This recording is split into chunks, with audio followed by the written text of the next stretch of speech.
நீங்கள் எல்லாம் இது உள்ள வந்திருக்கீங்க அப்படின்னா நம்ம எல்லோருக்கும் பரிபூரணமாக அருள் கிடைத்திருக்கிறது என்று அர்த்தம். யாருக்கு அருள் கிடைக்குமோ அவர்கள் தான் இது மாதிரியான இடத்திலே வந்து ஒன்று கூட முடியும்.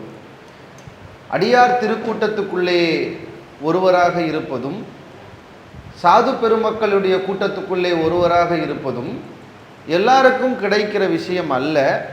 எந்த ஆன்மா அதற்கான தவத்தை செய்திருக்கிறதோ அந்த ஆன்மாவுக்கு மட்டும்தான் அந்த புண்ணியம் கிடைக்கும் என்பதை நாம் எல்லோரும் முதலில் மனதிலே நிறுத்தி கொள்ள வேண்டும். அதனால தான் ஐயா இங்கே உள்ளே வர்றதுக்கு முன்னாடி கூட என்கிட்ட அதை சொல்லும் போது நான் அந்த பதில் சொன்னேன். நீங்கள்லாம் பேசுகிறவங்க ஐயா, அறிவு இருக்கவங்க பேசணும், அறிவாளிங்க பேசணும்னார். நான் சொன்னேன், இந்த இடம் அறிவாளிகளுக்கான இடம் அல்ல, அருள் பெற்றவர்களுக்கான இடம். அறிவாளிகள் எளிதில் ஆகலாம், சுயமாக அறிவாளி ஆகிடலாம், 10 புக்கு படித்தா அறிவாளி ஆகிடலாம். ஆனால் எப்போ அருள் கிடைக்கும்னா, ஒரு நல்ல குருவினுடைய கடைக்கண் பார்வை யாருக்கு கிடைக்கிறதோ அவர்கள்தான் அருள் பெற்றவர்களாக ஆக முடியும்.